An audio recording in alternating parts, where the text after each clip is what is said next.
नमस्कार प्यारे भाइयों बहनों, कैसे हैं आप लोग। जैसा कि आप सभी जानते हैं, एमपी शिक्षक वर्ग 2 के लिए नियम पुस्तिका जारी हो गई है और आज उस नियम पुस्तिका के आधार पर अपन माध्यमिक शिक्षक या वर्ग 2 शिक्षक सामाजिक विज्ञान विषय के जो शिक्षक बनने वाले हैं उनके लिए 3 चीजें मुख्य रूप से देखने वाले हैं। क्या कि भाई साहब योग्यता क्या होनी चाहिए। मान लो मैं चाहता हूं कि सामाजिक विज्ञान का मैं शिक्षक बन जाऊं एमपी में, तो क्या योग्यता होनी चाहिए, कितने पद हैं इनके लिए, और सिलेबस क्या है, क्योंकि सिलेबस का बहुत लंबे समय से इंतजार था, बहुत बेसब्री से इंतजार था, नया सिलेबस आना था। तो सिलेबस क्या है, किसी भी परीक्षा में शामिल होने से पहले बहुत आवश्यक है उसका सिलेबस पढ़ना, क्योंकि अपने पास समय बहुत कम है, काम बहुत ज़्यादा है। तो सिलेबस का एक एक शब्द समझना बहुत जरूरी है, ताकि अपन यहाँ वहाँ की फालतू चीज़ें ना पढ़ते रहें। जो सिलेबस में दे रखा है सिर्फ वही अपन पढ़ेंगे, लेकिन उसके पहले अपन जानेंगे योग्यता। तो अगर हम योग्यता की बात करें एमपी में सामाजिक विज्ञान के वर्ग 2 शिक्षक बनने के लिए, तो आपके पास ग्रेजुएशन हो, और या तो आपने डीएड कर रखी हो या आपने बीएड कर रखी हो। ग्रेजुएशन में भी आपके पास इतिहास विषय आपका बीए में रहा हो, आपका राजनीति रहा हो, आपका समाजशास्त्र रहा हो, आपका भूगोल रहा हो, इन विषयों के आधार पर जो है इनमें से कोई एक विषय भी रहा हो, तो भी आप जो है सामाजिक विज्ञान के शिक्षक के लिए आवेदन कर सकते हैं।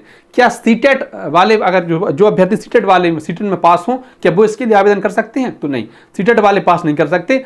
योग्य वही है इस मुख्य परीक्षा के लिए, चयन परीक्षा के लिए, जिन्होंने वर्ष 2018 में या फिर वर्ष 2023 में पात्रता परीक्षा दे रखी हो। जिन्होंने पात्रता परीक्षा और सिर्फ दे ना रखी हो, पास भी कर रखी हो। जिन्होंने पात्रता परीक्षा पास न की हो या फिर 18 में या 23 में, तो फिर ऐसे अभ्यर्थी ये फॉर्म नहीं भर पाएंगे।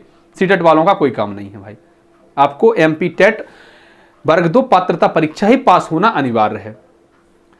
क्या एक अभ्यर्थी एक से अधिक विषयों से परीक्षा दे सकता है? तो बिल्कुल दे सकता है, बशर्ते वह दोनों विषयों में योग्यता धारण करता हो। जैसे बीए में या तो उसका हिंदी विषय रहा हो, इंग्लिश विषय रहा हो, संस्कृत रहा हो, और जो सामाजिक विज्ञान के विषय रहे हों, इतिहास, भूगोल, राजनीति, अर्थशास्त्र, इनमें से कोई एक रहा हो, तो उसी के आधार पर। जैसे मान लो मेरा विषय है, जो मेरे ग्रेजुएशन में विषय रहे थे हिंदी, साहित्य और इतिहास और राजनीति, तो हिंदी साहित्य के हिसाब से मैं हिंदी में भी शामिल हो सकता हूं परीक्षा में, और राजनीति और इतिहास के आधार पर मैं सामाजिक विज्ञान की परीक्षा में शामिल हो सकता हूं। अगर मान लो आपने हिंदी ले रखी थी, इंग्लिश ले रखी थी और आपने इतिहास ले रखी थी, तो आप 3 परीक्षा ले सकते हैं भाई, बशर्ते आपने तीनों परीक्षाओं में पात्रता परीक्षा पास कर रखी हो। आगे बढ़ते हैं और अपन देखते हैं पद संख्या।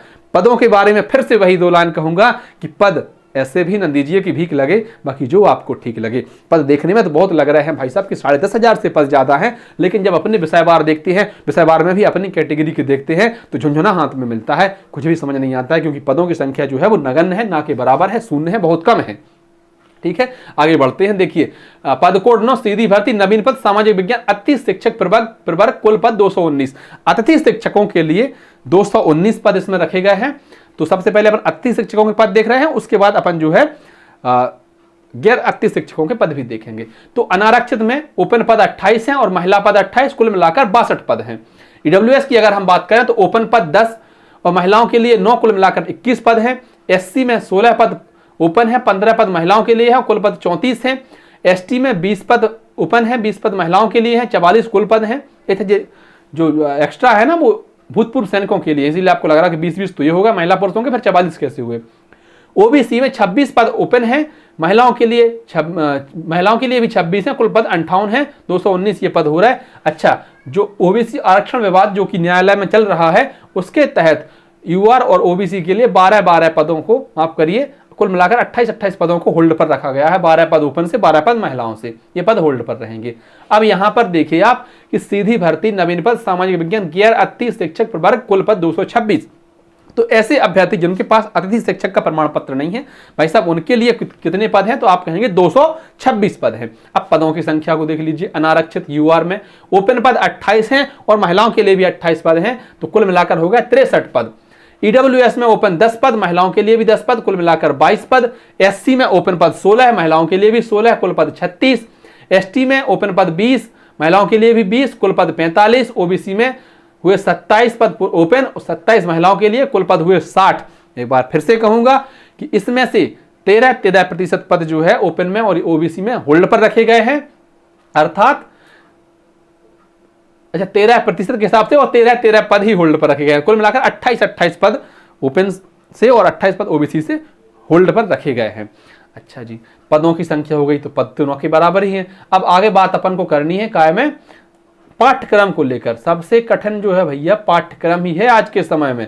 पाठ्यक्रम बहुत जबरदस्त चीज है।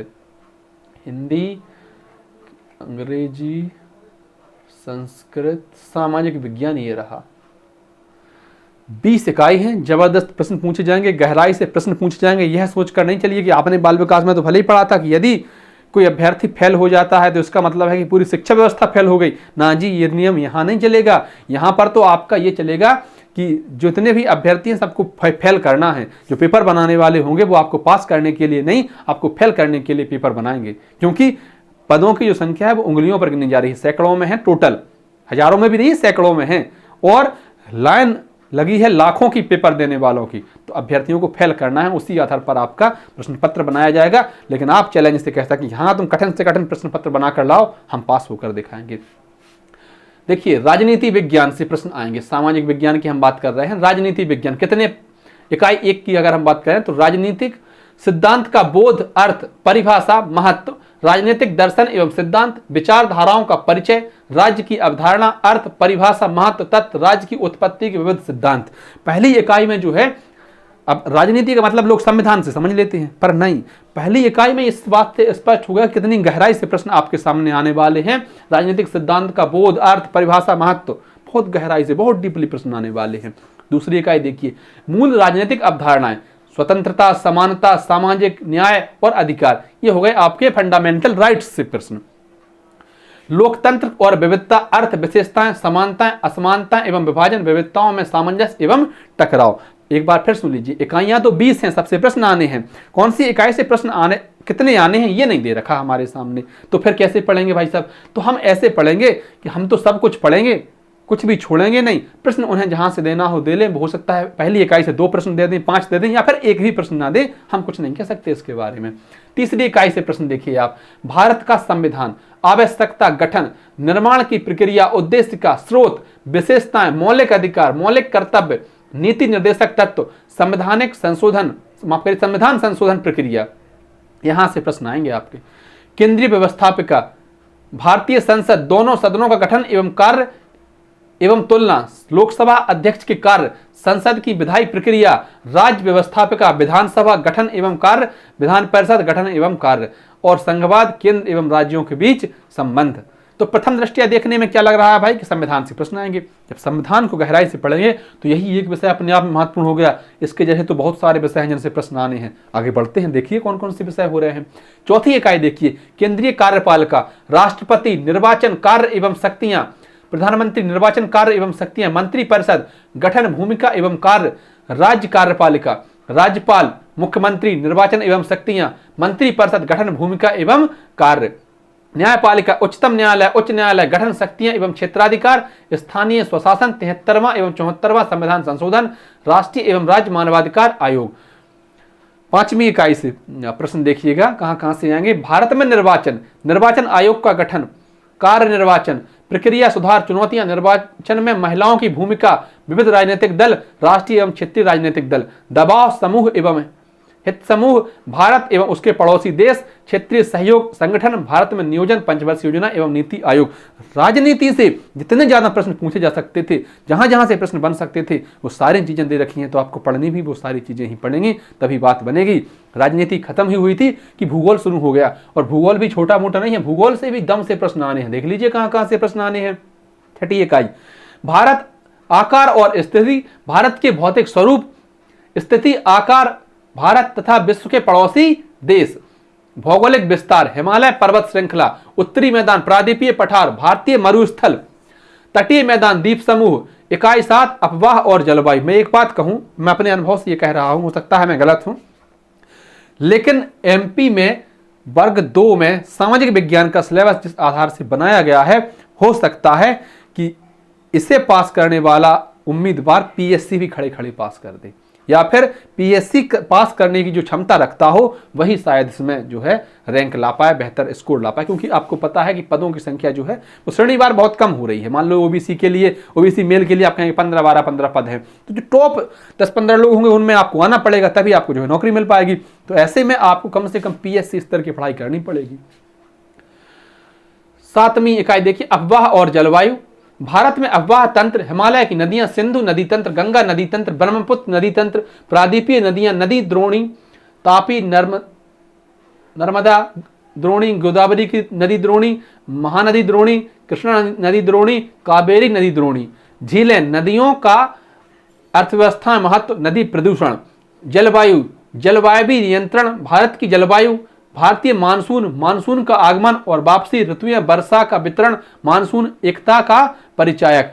अब आप यहां से देख पा रहे होंगे कि संविधान में भी हमने देखा कहीं से कोई टॉपिक छूटा नहीं है, गलती से भी नहीं छूटा है। वही भूगोल में है, कहीं से कोई टॉपिक छूटा नहीं है, हर एक चीज वो भी बहुत गहराई से। 8वीं इकाई से देखिए, प्राकृतिक वनस्पति, वन्य प्राणी तथा जनसंख्या, परिचय, वनस्पति एवं प्राणियों में विविधता के कारण, वनस्पति के प्रकार एवं संरक्षण, वन्य प्राणी और संरक्षण, वन्य प्राणी निचय। जनसंख्या परिचय, जनसंख्या जनगणना, जनसंख्या का आकार एवं नियंत्रण, भारत में जनसंख्या घनत्व, जनसंख्या वृद्धि एवं परिवर्तन की प्रक्रिया, आयु संरचना, लिंग अनुपात, साक्षरता दर, व्यवसायिक संरचना, स्वास्थ्य, किशोर जनसंख्या, राष्ट्रीय जनसंख्या नीति 2000। जनसंख्या की अगर हम बात करें तो ये अपनी जनगणना 2011 के आधार पर आपको पढ़नी पड़ेगी, क्योंकि नई जनगणना तो हुई नहीं है। इकाई 9, संसाधन और विकास, संसाधन और योजनाएं, भारत में संसाधन प्रमुख योजनाएं, संसाधन संरक्षण, भूमि संसाधन, भारत में भूमि उपयोग, अवक्रमण और संरक्षण के उपाय, संसाधन के रूप में मृदा का वर्गीकरण। आप चाहे ये टॉपिक लिख लें, चाहे आप टॉपिकों का प्रिंट निकलवा कर रख लें सिलेबस का, और एक एक टॉपिक आपको गहराई से पढ़ना पड़ेगा, क्योंकि आप अगर 2-4 टॉपिक छोड़ दें, वहीं से 2-4 प्रश्न आ जाएं, वहीं पर सिलेक्शन रुका रहेगा। पढ़ते हैं आगे। संसाधन के रूप में मृदा का वर्गीकरण, मृदा क्षरण एवं संरक्षण, वन एवं वन्य जीव संसाधन, भारत में वन और वन्य जीव का संरक्षण, वनों के प्रकार, वन्य जीवों के प्रकार और वितरण, संसाधन समुदाय और संरक्षण, जल संसाधन, जल की कमी, जल संरक्षण और प्रबंधन, बहुउद्देशीय नदी परियोजना, एकीकृत जल संसाधन प्रबंधन, वर्षा जल संचयन, कृषि, कृषि के प्रकार, प्रमुख फसलें, अन्न खाद्य फसलें, तकनीक एवं संस्थागत सुधार, खाद्य सुरक्षा, खनिज संसाधन, खनिज संसाधनों का वितरण, धात्विक और अधात्विक खनिज, ऊर्जा के परंपरागत और गैर परंपरागत स्रोत, ऊर्जा संसाधनों का संरक्षण। इकाई 10, विनिर्माण उद्योगों का महत्व, कृषि आधारित उद्योग, खनिज आधारित उद्योग, सीमेंट उद्योग, औद्योगिक प्रदूषण, पर्यावरण निम्नीकरण, कारण व उपाय। भाई साहब अभी आधा सिलेबस ही समाप्त हुआ है और इसी में ही पसीने छूट गए हैं। बहुत जबरदस्त सिलेबस रहने वाला है। मैं आपको डरा नहीं रहा हूं, मैं बस आपको यह कह रहा हूं कि आप हर कठिन स्तर के लिए तैयार रहिए। ऐसा ना हो कि बाद में आप कहें यार ये तो हमने पढ़ा ही नहीं था। इन चीज़ों को लिख लें सिलेबस में या प्रिंट निकाल लें, कुछ भी करें, लेकिन आप एक एक टॉपिक को गहराई से पढ़ें। समय बहुत कम है, पढ़ाई बहुत ज़्यादा है, काम बहुत ज़्यादा है। क्या ही कोई पीएससी वाला पढ़ता होगा, उतना आपको पढ़ना पड़ेगा। यूपीएससी वाला क्या ही पढ़ता होगा, उतना आपको पढ़ना पड़ेगा। ये सिलेबस आप पढ़ दें, खड़े खड़े आप पीएससी प्री निकाल देंगे, खड़े खड़े। कुर्सी पर बैठने की आवश्यकता नहीं पड़ेगी, मैं गारंटी से कहता हूँ। इस सिलेबस में अगर आप इस पेपर में 100 में से अगर आपने 80-90 नंबर ला दिए तो पीएससी तो आपके आगे बहुत छोटी चीज़ बन जाएगी। ऐसा ज़बरदस्त सिलेबस है। फिर कहता हूँ डरा नहीं रहा हूँ आपको, लेकिन ऐसा ही है, कर भी कह सकते हैं। और इस कठिन सिलेबस के लिए पद भी ना के बराबर हैं। अब देखिए इतिहास। अब आप कहें भाई साहब इतिहास क्यों पढ़ना आवश्यक है? इतिहास तो बहुत जरूरी चीज़ है। इकाई 11, इतिहास से आशय, प्रागैतिहासिक युग की भारतीय संदर्भ में जानकारी, प्राचीन भारतीय इतिहास जानने के स्रोत, पुरातात्विक स्रोत, साहित्यिक महाकाव्य, विदेशी यात्री वृत्तांत, शिलालेख, मुद्राशास्त्र, मानव का शिकारी एवं खाद्य संग्राहक जीवन, पाषाण काल, ताम्र पाषाण काल, संस्कृति, हड़प्पा संस्कृति, सिंधु घाटी सभ्यता। तो आपको प्राचीन इतिहास से लेकर ताम्र पाषाण काल, मतलब प्राचीन इतिहास से लेकर आधुनिक इतिहास सब कुछ पढ़ना है। कुछ ये नहीं है कि सीमित है, बहुत विस्तृत है, जबरदस्त है। 12वीं इकाई देखिए, धार्मिक सांस्कृतिक एवं दार्शनिक विचारों का विकास एवं आधारभूत अध्ययन, वैदिक काल, बौद्ध जैन वैष्णव शैव, 16 महाजनपद, प्राचीन भारतीय राजवंश, हर्यक, शिशुनाग, मौर्य, शुंग, शक, सातवाहन, कुषाण, गुप्त, वर्धन, चेर, चोल, पांडव, चालुक, पल्लव, राजपूतों का उदय, गुर्जर, प्रतिहार, पाल, चंदेल, राष्ट्रकूट, परमार, कलचुरी, चौहान, तोमर, गढ़वाल, मुस्लिम आक्रमण। तो जिन भी विदेशी आक्रांताओं ने भारत पर आक्रमण किए, कब आक्रमण किए, कौन सी सन में, किससे उनका युद्ध हुआ सर्वप्रथम, वो सारी चीजें आपको पढ़नी है भैया। मध्यकालीन ऐतिहासिक स्रोत, दिल्ली सल्तनत, विजयनगर साम्राज्य एवं बहमनी राज्य, मुगल साम्राज्य, मराठों का उत्कर्ष, धार्मिक सामाजिक आंदोलन, भक्ति सूफी आंदोलन, सिख धर्म। फिर आते हैं आगे 14वीं इकाई है आधुनिक भारतीय इतिहास के स्रोत, यूरोपियनों का भारत में आगमन, पुर्तगाली, डच, फ्रांसीसी, अंग्रेज, ब्रिटिश शासन की स्थापना एवं भारतीय क्षेत्रों में उनके युद्ध, ब्रिटिश नीतियां, उनका आर्थिक एवं प्रशासनिक ढांचा, भारतीय पुनर्जागरण, सामाजिक धार्मिक आंदोलन, नवीन भौगोलिक एवं वैज्ञानिक खोजें, साहित्य एवं कला का विकास एवं अध्ययन, भारतीय राष्ट्रीय आंदोलन 1857 का स्वतंत्रता संग्राम, जनजातीय आंदोलन, प्रमुख जनजातीय विद्रोह, किसान आंदोलन, भारतीय राष्ट्रीय कांग्रेस की विचारधारा तथा कार्यक्रम, क्रांतिकारियों की गतिविधियां, गांधीवादी जन आंदोलन, राष्ट्रीय आंदोलन के प्रमुख व्यक्तित्व, भारत का संवैधानिक विकास एवं निर्माण। तो आधुनिक काल में भी अंग्रेजों से लेकर भारत के संविधान निर्माण तक, आजादी तक का पूरा इतिहास आपको पढ़ना है, कुछ भी छोड़ने लायक नहीं है, कुछ भी स्किप करने जैसा नहीं है। 15वीं इकाई देखिए कि फ्रांसीसी क्रांति न सिर्फ भारतीय इतिहास बल्कि आपको वैश्विक इतिहास भी पढ़ना है। फ्रांसीसी क्रांति, जर्मनी का एकीकरण, इटली का एकीकरण, यूरोप में समाजवाद, रूसी क्रांति, प्रथम विश्व युद्ध, राष्ट्रसंघ 1929 की विश्वव्यापी मंदी, द्वितीय विश्व युद्ध, संयुक्त राष्ट्र संघ, नाजीवाद, फांसीवाद, वैश्वीकरण और औद्योगिकीकरण। तो ना सिर्फ मैं कह रहा हूं ना सिर्फ भारत का इतिहास बल्कि आपको समूचे विश्व का इतिहास भी पढ़ना है। बोलिए वृंदावन बिहारी लाल की जय हो। आगे बढ़ते हैं, विषय अर्थशास्त्र। अभी 15 इकाई हुई हैं, अगली 16वीं इकाई देखिएगा। अर्थशास्त्र में कहां से प्रश्न आएंगे? अर्थव्यवस्था एवं उनका विकास क्रम 1947 से 2020 तक। इसके बाद देखिएगा अर्थव्यवस्था, अर्थ प्रकार और उसकी विशेषताएं, कृषि का विकास, परंपरागत, हरित, जैविक, औद्योगिक विकास, नई आर्थिक नीति 1991, व्यवसायिक संरचना, अंतर्राष्ट्रीय व्यापार, ग्रामीण विकास, मानव पूंजी निर्माण, रोजगार समृद्धि, आर्थिक विकास मध्य प्रदेश के संदर्भ में, पंचवर्षीय योजना, नीति आयोग, शिक्षा, स्वास्थ्य, खाद्य सुरक्षा एवं उपभोक्ता संरक्षण। इसके आगे देखिएगा कि 17वीं इकाई है भारतीय अर्थव्यवस्था के क्षेत्रक। अर्थव्यवस्था के विभिन्न क्षेत्रक, प्राथमिक, द्वितीयक, तृतीयक एवं राष्ट्रीय आय में उनका योगदान, राष्ट्रीय आय, अर्थ संबंधित अवधारणा एवं राष्ट्रीय आय मापन, लोक वित्त, बजट प्रकार एवं कर एवं प्रकार, व्यय एवं प्रकार, वस्तु एवं सेवा कर अर्थात जीएसटी, खुली एवं बंद अर्थव्यवस्था, धारणीय विकास एवं पर्यावरण संरक्षण। 18वीं इकाई है अपनी मुद्रा एवं वित्तीय प्रणाली। तो मुद्रा अर्थ कार्य प्रकार, महत्व, दोष, विनिमय अर्थ प्रकार, केंद्रीय बैंक अर्थ कार्य महत्व, व्यवसायिक बैंक अर्थ कार्य महत्व, विदेशी विनिमय दर का निर्धारण, मुद्रा की आपूर्ति, अंतर्राष्ट्रीय मुद्रा कोष एवं नाबार्ड, गैर बैंकिंग वित्तीय संस्थान। 19वीं इकाई है उपभोक्ता एवं उत्पादक व्यवहार का सिद्धांत, उपयोगिता अर्थ प्रकार महत्व, गणना वाचक विश्लेषण, सीमांत उपयोगिता नाश नियम, क्रमवाचक उपयोगिता विश्लेषण, तटस्थता वक्र विश्लेषण, मांग नियम मान्यताएं, अपवाद विभिन्न वस्तुएं, स्थानापन्न एवं पूरक वस्तुएं, मांग की लोच, पूर्ति अर्थ नियम एवं पूर्ति की लोच, उत्पादन फलन, परिवर्तनशील अनुपात नियम, पैमाने के प्रतिफल, आगम अर्थ एवं प्रकार, बाजार अर्थ वर्गीकरण एवं पूर्ण प्रतियोगिता में मूल्य निर्धारण।